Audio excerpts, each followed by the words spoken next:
Hello all, welcome back to our channel. ఇవాల్టి వీడియోలో ఒక యమ్మీ డిజర్ట్ని అయితే చూపించబోతున్నాను. ఈ మామిడి పళ్ళ సీజన్స్ అయిపోయేలోపు తప్పకుండా ట్రై చేయాల్సిన రెసిపీని ఇదైతే. ఆల్రెడీ మన ఛానల్లో different types of mango desserts అయితే మీతో నేను షేర్ చేసుకున్నాను కదండి. మీరు కానీ మన ఛానల్ని ఫస్ట్ టైం చూస్తున్నట్లయితే ఒకసారి ఛానల్లోకి వెళ్ళి విజిట్ చేయండి. Different types of mango desserts అయితే నేను ఆల్రెడీ పోస్ట్ చేశాను. మరి ఇవాల్టి వీడియోలో మరో సూపర్ యమ్మీ మ్యాంగో డిజర్ట్ని మీతో షేర్ చేసుకోబోతున్నాను. ఈ మ్యాంగో పుడింగ్ని ఎలా తయారు చేయాలో చూసేద్దాం పదండి. ఈ స్వీట్ కోసము బాగా పండిన మామిడి పండును తీసుకోవాలి. తీయగా ఉన్న కాయని చూసి తీసుకోవాలి. ఇలా మామిడి పండుని కట్ చేసుకొని లోపల ఉన్న పల్ప్ అంతా తీసుకొని మెత్తగా గ్రైండ్ చేసి తీసుకోవాలి. నేనైతే ఇలా మిక్సీ జార్లో వేసుకొని బాగా స్మూత్గా గ్రైండ్ చేసి పేస్ట్ చేసేసుకున్నాను. ఇలాగా గ్రైండ్ చేసుకొని పేస్ట్ మనము ఒక కప్పుకి అయ్యేంత వరకు తీసుకోవాలి. తర్వాత ఒక కడాయిలో ఒక కప్పు కాచి చల్లార్చిన పాలు తీసుకోవాలి. తర్వాత ఇందులో ఒక 3 టేబుల్ స్పూన్స్ వరకు కస్టర్డ్ పౌడర్ వేసుకోవాలి. తర్వాత 2 టేబుల్ స్పూన్స్ పంచదార వేసుకోవాలి. ఇదంతా కలిసేలాగా ఇలా విస్కర్తో కలిపేసుకోవాలి. ఇలాగా కస్టర్డ్ పౌడర్ మొత్తం కూడా కలిసిపోయేలాగా ఎక్కడ ఉండాలి లేకుండా ఇలా కలుపుకున్న తర్వాత స్టవ్ ఆన్ చేసుకొని దీన్ని స్టవ్ మీద పెట్టుకోవాలి. స్టవ్ని లో ఫ్లేమ్లో పెట్టుకొని కలుపుకుంటూ ఉండాలి. వెంటనే ఇది ఉండలు కట్టేస్తుంది అనమాట. సో కంటిన్యూస్గా కలుపుకుంటూ ఉండాలి. ఇలా కలుపుతూ ఉంటే వితిన్ సెకండ్స్లోనే ఇది చక్కగా గట్టిపడిపోతుంది అనమాట. మీకు కానీ ఉండలు కట్టినట్టు స్టార్టింగ్లో అనిపిస్తే ఇలా విస్కర్తో కలుపుకోండి. ఇది మరీ థిక్గా అయిపోకూడదండి, గట్టిగా అయిపోద్ది ఆరిపోతే. స్టవ్ని మాత్రం లో ఫ్లేమ్లో పెట్టుకోవాలి ఈ ప్రాసెస్లో. తర్వాత ఇందులో మనం గ్రైండ్ చేసి పెట్టుకున్న మామిడి పండు గుజ్జుని యాడ్ చేసుకోవాలి.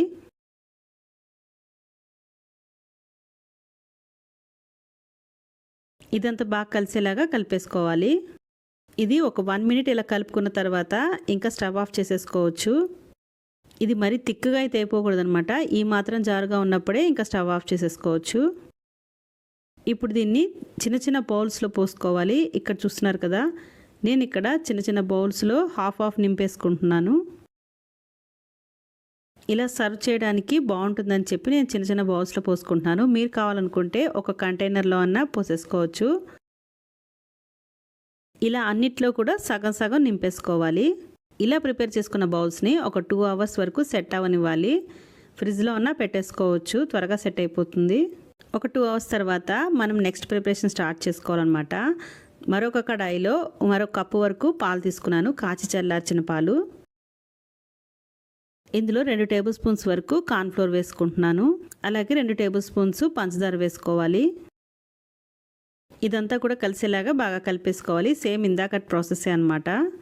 ఎక్కడ ఉండాలి లేకుండా నీట్గా కలిపేసుకున్న తర్వాత స్టవ్ ఆన్ చేసుకొని లో ఫ్లేమ్ మీద దీన్ని స్టవ్ మీద పెట్టేసుకోవాలి.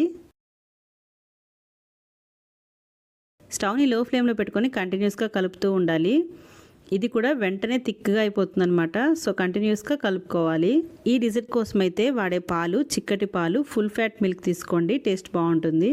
ఇక్కడ చూస్తున్నారు కదా, ఈ మాత్రం కన్సిస్టెన్సీ రాగానే ఇంకా స్టవ్ ఆఫ్ చేసేసుకోవచ్చు. మరీ గట్టిగా అయ్యేదాకా ఉంచకూడదు అనమాట.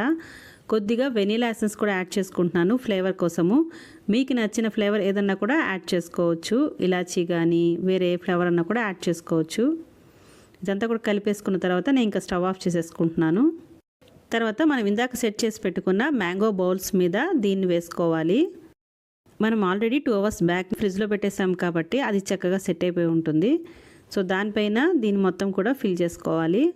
ఇలా అన్ని బౌల్స్లో కూడా పైన ఇది ఫిల్ చేసుకోవాలన్నమాట. అలాగే పైన సన్నగా కట్ చేసి పెట్టుకున్న మామిడిపండు ముక్కలు కానీ లేకపోతే మామిడిపండు గుజ్జునన్నా వేసుకోవచ్చు. ఇంకా కొద్దిగా డ్రై ఫ్రూట్స్తో నేను గార్నిష్ చేసుకున్నాను పిస్తాతో.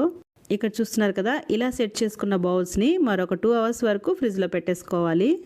బయట ఉంచినా పర్వాలేదండి, ఒక 2 అవర్స్కి చక్కగా ఆరిపోయి సెట్ అయిపోతుంది అనమాట. ఇక్కడ చూస్తున్నారు కదా, 2 అవర్స్ తర్వాత మనకి మ్యాంగో డిజర్ట్ అయితే రెడీ అయిపోయింది. చూస్తున్నారు కదా, మామిడి పండుని ఎప్పుడూ ఒకేలా కాకుండా అప్పుడప్పుడు ఇలాగ డిజర్ట్స్ చేసుకొని తీసుకుంటే చాలా బాగుంటుంది. ఇంటికి ఎవరైనా గెస్ట్ వస్తున్నా లేకపోతే పిల్లలకి ఎప్పుడైనా డిఫరెంట్గా ఏదైనా చేసి పెట్టాలన్నా కూడా ఈ స్టైల్లో ఒకసారి తప్పకుండా ట్రై చేసి చూడండి. ఈ డిజర్ట్ అయితే బయట కన్నా కూడా ఫ్రిడ్జ్లో ఉంచి చల్లగా తీసుకుంటేనే టేస్ట్ చాలా బాగుంటుంది. మరైతే ఈ మామిడి పళ్ళ సీజన్స్ అయిపోయేలోపు తప్పకుండా ట్రై చేసి చూడండి మీరు కూడా. మన ఛానల్లో మరిన్ని మ్యాంగో డిజర్ట్స్ ఉన్నాయి, ఒకసారి ఛానల్లోకి వెళ్ళి విజిట్ చేయండి. అంతకన్నా ముందు ఈ వీడియో ఎంతసేపు చూస్తారు కాబట్టి మీకు ఈ వీడియో నచ్చిందని అనుకుంటున్నాను. వీడియో నచ్చితే వీడియోకి లైక్ చేయడం మర్చిపోమాకండి. అలాగే మీ అభిప్రాయాల్ని కామెంట్ సెక్షన్లో చెప్పండి. మరిన్ని ఇంట్రెస్టింగ్ రెసిపీస్ కోసం మన ఛానల్ని సబ్స్క్రైబ్ చేసుకోండి. మరో ఇంట్రెస్టింగ్ రెసిపీతో మళ్ళీ కలుసుకుందాం. Thank you for watching. Have a nice day.